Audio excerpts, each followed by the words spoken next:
Hello, welcome back to the channel. Today, we're diving right into how to convert a Slack message into a task using the 2025 full guide.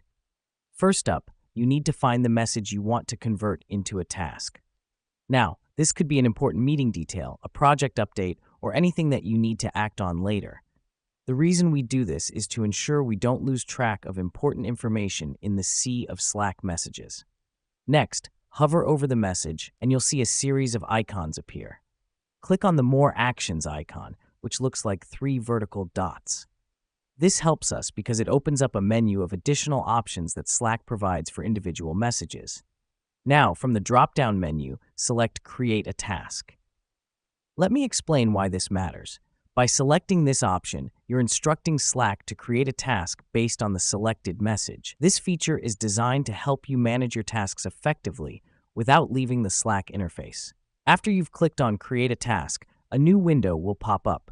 Here you can add details to your task, such as due date, assignees, and tags.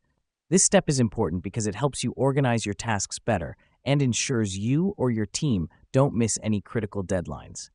Finally, click on Create to finish the process. Now, your Slack message is successfully converted into a task. The reason we do this is to save time and boost productivity by managing tasks right from where conversations happen. And that's it. You have just learned how to convert a Slack message into a task. Remember, the key is to streamline your workflow and keep everything within your reach. Thanks for watching, and see you in the next video.